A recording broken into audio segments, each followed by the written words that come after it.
Hello, so I am back with another reaction video, and today's a little bit different. This video is a little bit different. It's not a music video.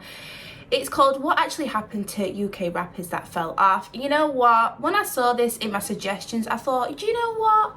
I'm gonna react to this because I always think the same thing. Like, there's so many people that I think about who I just don't see anymore, or there's people who I know why they're not, I know why they aren't popping or seen as much anymore. You know what I mean. So yeah, I thought I'm gonna react to this today. I thought you might enjoy it, so here I am.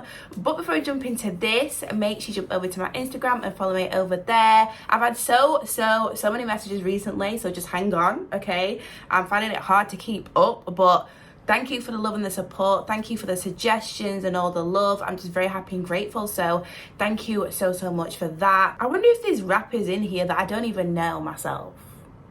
Maybe, we'll see. But yeah, let me know what you think about this video in the comments, and I'm gonna jump straight into it. No playing games today, okay? We're not playing games. How did a rapper like EO go from having one of the biggest songs on GRM Daily to being placed in a mental facility?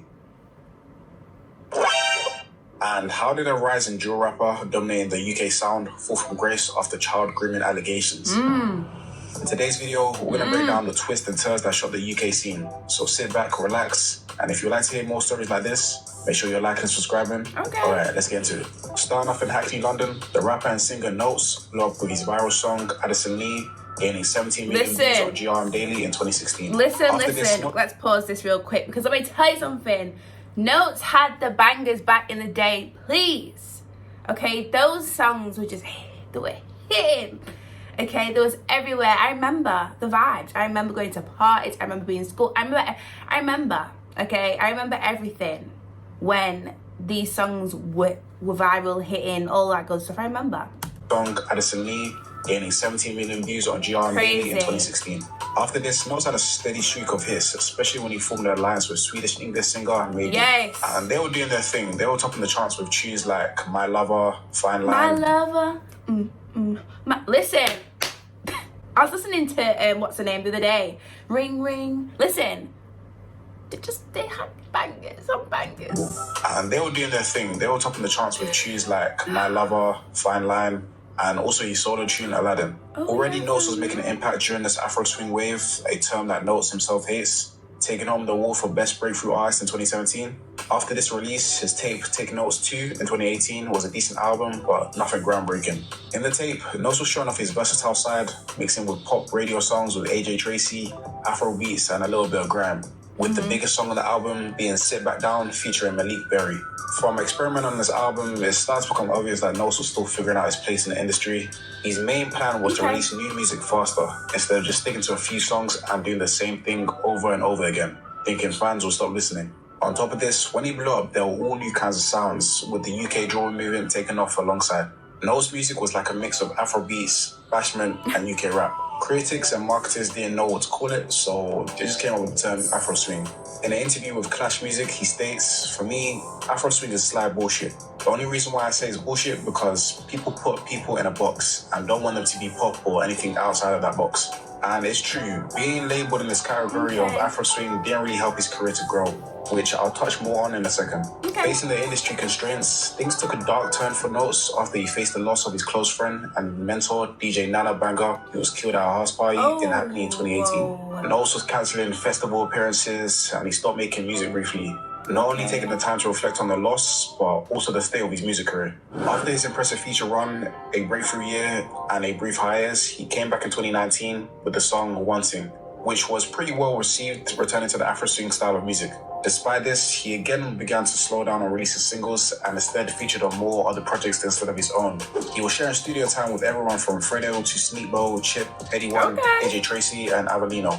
With the songs he released with these artists, he showed off his vocal skills across party tunes, road rap, and sweet boy sing-alongs. Don't get me wrong, features are not necessarily a bad thing, but doing too many comes with its risks. Yeah, I've said that before, I feel like sometimes I feel like sometimes some people do a lot of features with people and they just spread themselves out way too much, I didn't notice that with Notes, to be honest, but I don't think I was really watching him like that, do you know what I mean? But I agree, like when people do too many features sometimes and they're just all over the place, sometimes it's just a little bit too much. It's only really bad when you're always the one featuring rather than the other way around. It shows that Nose didn't really have a lane of his own and he just looked like a cameo artist in the industry. But I can't even blame him. During this time, the Afro swing era was dying out. The wave just had very little room to evolve, and Nose was in the box of Afro swing, which only meant he couldn't evolve either. So basically, the Afro swing style of music just became very repetitive, and at this point, Nose was doing anything to remain in the charts. With the emergence of UK drill music, with the likes of Central C, Heady One, and Digga D taking over the sound, Afro swing was just left to fade out of irrelevancy along with his artists. Even though it's possible to break out of this box, it proved to be difficult for Nose, as the Afro swing / R&B sound was heavily connected to his name. To add to his decline, the nail in the coffin was probably the cheating allegations against his pregnant girlfriend in 2020. So I'm saying that you done fucked up now. The rapper admits spending time with his ex-girlfriend and sent out a tweet saying this: "I slipped up by entertaining the BS in the first place, and I take full responsibility for that. I was selfish and didn't take the time to think fully. Regardless of what has happened between us, Aaliyah, his baby mother, and my actions weren't okay." After this story... Yeah, I feel like I heard that. Or seen something about that. Yeah. It's not cool, okay? It's not cool at all. Between us, Aaliyah, his baby mother, and my actions weren't okay. After this story broke out, a lot of fans turned against him. Then again, rappers have done worse things. It's true. Nose didn't even commit a crime, so why was he blackballed so heavily? When it just comes down to his fan base, Nose was carrying the R&B style of music that mainly females were drawn to. And being the staple of UK love tracks, his listeners were left disgusted with the allegations, which went against every sentimental lyric he preached. And it's kind of fucked up that social media pages like the Shade Barrow were quick to turn on him this quick, along with his fans. But bearing in mind, we were in the height of cancel culture, and fans didn't allow for mistakes like this to just go over their heads. You're done. Okay. You're done. Unfortunately, I do feel like when it comes to like cheating and stuff, like, because a lot of rappers cheat. Like a lot of rappers cheat and do these things, and not even just rappers, like celebrities, but I think sometimes some people get it harder than other people. Do you know what I mean? Let me know if you agree in the comments, because I don't know if this is the only reason why it didn't succeed after, because he cheated and like people was cancelling him and stuff and people just held on to that. But I feel like other rappers and singers have you know, being known for cheating or even doing something else, and it's like it's kind of looked over. Do you know what I mean? I don't know. Situations like this, it didn't allow Nose to tell his side of the story, no matter what he said or what really happened.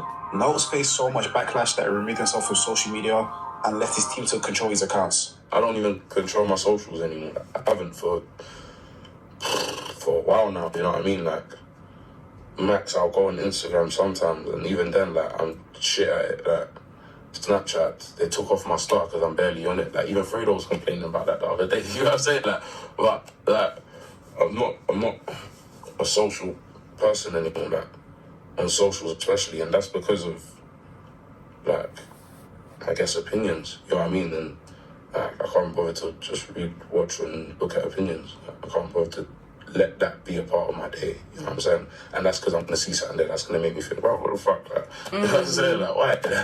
Yeah. In 2021, he attempted to return to the scene with his Freeze album, but this was a flop. The album lacked substance and filled the singles just made for radio play with very, very corny lines. A review from Radio Music describes the album as just really bland. I didn't hear it. The worst music in his short career. Did you hear it? Let me know in the comments. Did you hear anything from this album? I did not even know he brought one out. I've not heard anything. But you let me know if you did. Damn. Then again, the flop of the album could have been due to management troubles, which he spoke out against, but wasn't working for you. For one, like, my A&R left while the album was meant to be coming out. And two, the management thing of, like, changing management, mixture of communications, free, whatever I was going through in the media as well. Yeah, so it seems like things are looking pretty rough for Nose. And on top of this, if things couldn't get any worse, A year later, Nose was accused of snitching on Callum Dennis, who was a well-known British videographer, for allegedly stabbing him. In fact, drill rapper Nosy was one of the first ones to bring it to social media, letting him know that he was let down by his actions. Callum Dennis allegedly ran up into Nose's home, where he was stabbed by him and affiliates. It appeared Nose was not taking the allegation serious and responded by saying the only thing he does is in the booth. Whether the whole incident is true is definitely a wild story, which only further damaged Nose's reputation. But a rapper who had a chart-topping reputation turned rehabilitation is EO. EO or EO's crossovers come up was an interesting one. Transitioning from comedy YouTuber to doing music parodies to entirely kicking off a music I don't career. think I'm familiar with him. I don't know if I've heard one of his songs, I'm not sure. Tell me if you're familiar with him, let me know in the comments, but I don't think I'm familiar with him. He doesn't look familiar to me. Yeah. After his fans encouraged him to release his debut single, German. Okay, yeah. I remember this song, yeah. My bad.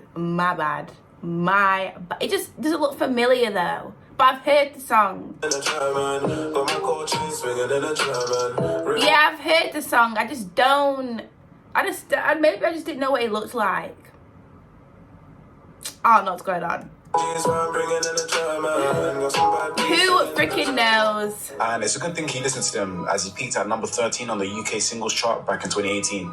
The tune was a certified summer track, Yeah, gaining over it was that, 60 yeah. million views on YouTube as Whoa. of 2023. He had a few other tracks and freestyles after this, and even made an appearance at the UK's Wireless Festival in 2018. But all of a sudden, he disappeared off the grid, and no one knew where he went. He stopped releasing YouTube videos and music, and the disappearance of Amelia Monet, his girlfriend, that he also collaborated with, only added to the confusion of the couple's whereabouts. But in 2022, a whole 4 years later, he made a shocking comeback to social media, saying that he'd been pushed into rehab. Oh my God. One Snapchat video title says, "They tried to make me go rehab, and I said no," referring to Amy Winehouse's song Rehab.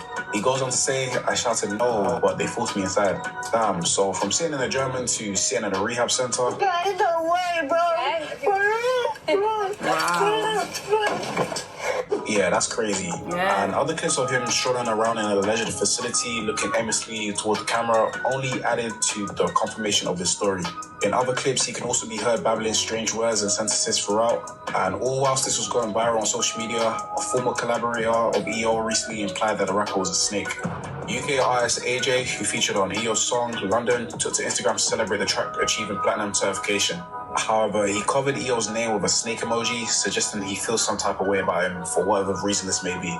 Some people have speculated it was over money not being shared evenly from the track, and some say it was between him and a girl, but nothing has been confirmed to this day. The film concludes with the trailer promoting EO's new tune, Blood on the Block. So what happened to his girlfriend? Did his girlfriend, like... What happened to his girlfriend? Did she... I know she went missing with him. Like, where is she? What's going on? Let me know in the comments. I don't know if he's going to tell me, but... So he went to rehab. So what happened to his girlfriend? Which, according to the video's finish, will be accessible soon. Although the whole incident of him being put into rehab was eventually cleared up by himself in April of 2023 on his YouTube channel. And this will be the first YouTube video he posted of himself in 2 years. In the video, he explains he was sent to a psychiatric ward, not a rehab center. It's not the same thing. It is the same thing. Because of a weed addiction. His addiction was apparently so bad that he started to hear voices inside his head and getting into fights and arguments with people. Whoa. So when did it start? It started like, I got involved. It's no in joke, some really, like, nonsense things, I'm not going to be around the bush. I'm just going to tell you exactly what it is. So basically, a couple years ago, I started smoking weed, and it became a thing where if I don't smoke weed, I'm on edge. I need to be smoking weed to be calm. Where is the plug? No joke, I don't remember how much I used to smoke, bro. It was really bad. It got to the point where it started messing with my mental health. The place I got sent to was not rehab, it was a psychiatric ward. It's a place where mental patients go to be treated by nurses, and it's like a primary school full of crackheads and gangbangers, bro. So basically what happened was, I never really actually indulged in it properly. And when I was coached by the right fiend to smoke this marijuana, I smoked it and I actually got high. And, after that day I started, I began buying weed and smoking it all the time. And bro, it became a thing where I was smoking it every single day, bro, for years. Every day. And, I was warned by my mom. She warned me hundreds of times. Stop smoking this weed. You are working in a place where people are crazy and because of these drugs. And she warned me hundreds of times. I didn't listen until I was finally smacked by exactly what she was talking about. Bam, one day, bro, I just started hearing voices in my head, bro. I don't know what was going on. It was like a party. It was like a whole party. All people you can name, everybody was there. All in my brain, I was thinking, what have I entered? Oh. Honestly, it's quite sad to see what's happened to him. Obviously, he was very young and impressionable at the time, and most likely fell into substance abuse due to the pressures of this newfound music career. Don't forget, EO was a YouTuber first and foremost, and wasn't expected to make a career out of his music. So with this newfound fame, I can only imagine it was a lot for him to carry, with new pressures he never expected to face. Weed just may have been his escape from reality, but at the same time, EO was never forced to smoke. He done this on his own accord. But like with anything, once you form a habit, it starts to become a necessity, and that's exactly what weed was for him. To be honest, I don't think it was even just weed he was smoking. Like, I've smoked weed a lot, a couple years ago, but I've never had hallucinations or heard voices. Obviously, people react differently to different things, but some people react. Some people literally are just different. Everyone's different. What might be okay for you will not be okay for someone else. You know what I mean? So, but yeah, it's crazy. Or heard voices. Obviously, people react differently to different things, but nah, for the most part, if you didn't have any underlying issues, sorry to say, bro, but you were smoking crack. Just sprinkle some crack on him. Let's get out of here. He ends his video advising young people not to smoke and regrets his decision. He also promoted his new music, but has nowhere near gained the amount of views he once had before. Moral of the story is, don't do drugs and stay in school, I guess. However, a rapper who should stay far away from schools is Dutch Belly. Dutch Belly is a drill rapper from Birmingham, and he's brother to singer and rapper Steph London. After serving 2 years in prison, he blew up around 2020 with his track If Only. Dutch was on the top of the top. Do you remember? He was the guy. Every song he dropped did so well. He was the guy everyone was there with. Like, he was on top, you know. It's crazy how it just went downhill from there. Rapper Steph London. After serving 2 years in prison, he blew up around 2020 with his track If Only You Knew that has over 50 million views on YouTube. He mainly stood out in the UK scene not only because of his affiliation to Steph London, but also his image and voice. Standing at 6'6" tall with a deep and unique raspy voice, Dutch was straight up looking like a UK movie villain. It seems like he lived up to the villain title because shortly after, Dutch reportedly had his Instagram hacked with DMs getting leaked. It started off lightheartedly with DMs of him speaking to other women, which fortunately were of age, and DMs with rapper H. It was all fun and games until a DM revealed. With the rapper with H, right? What was the DMs with H? Were they like? What was this thing said? I don't know. Were of age, I and didn't see DMs them. with rapper H. It was all fun and games until a DM revealed him talking to his former manager's daughter. He was 14 at the time. Yeah, so apparently Dutch was on his EDP 445 shit from being exposed with questionable DMs, with messages of him saying he wants to take a picture of the 14-year-old from behind and DMs about her feet. Dutch responded by claiming that the internet was trying to switch his words around and make a story out of nothing. He faced a mess backlash from the industry, with people not really feeling his response, with the others calling him a nonce, which is a British term for paedophile. So there you go, he just learned something new. As expected, Steph London came to Dutch Belly's defense. What was that? Defense, trying to clear up the rumours. She speaks with the brother of the 14-year-old, where he says this. Steph, listen, you know what this is about, innit? Like, your brother's grooming a 14-year-old child, flirting with her, asking to see pictures of her toes and getting her jacuzzi in the hot tub, and you see it, you know it as well, and that's what's fuckery. Like, come on, man, like, you got to do it yourself. There's vulnerable girls that look up to you. So see if you're advocating for this fuckery. It's like, just say to yourself, I know obviously it's your family, it's your brother, you're going to want to have to say something, because that's what, it's a certain responsibility, but you better say the right things as well, innit? Because you and I know, Steph, you know the fuckery that's been going on. Come on, man. Like, you know the fuckery that's been going on. Seriously. Like, what can I say? Like, it's grooming. It's grooming, yeah? My dad, yeah? After this, a statement came out from the mother of the victim, taking Dutch's side, which was surprising and led many to believe that he had paid off the family not to press charges. Whether this was true or not, this definitely had a long-lasting impact on his career, with his numbers taking a significant drop, and is still mentioned as a nonce today. Overall, navigating the complicated state of the music industry, especially for artists, involves more than just talent. It requires overcoming personal struggles and industry challenges. Unfortunately, some rappers, not only the UK ones, experience declines in their careers due to a multitude of factors. including personal struggles and allegations. It's crucial for artists to prioritize their mental health, seek support when needed, and address allegations transparently.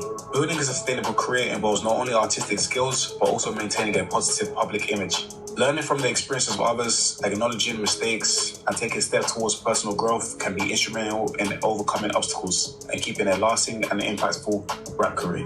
Anyways, that's all from me. If you stay to the end, you're a real one. Make sure you're liking and subscribing for more videos like this.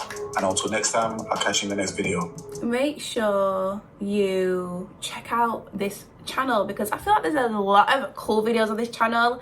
Let me know if you're familiar with this channel and if you want me to react to something else from this channel. But I agree with what he's saying because Dutch, he's just not top of the top no more. Like, he was the man. Like, he was it, okay?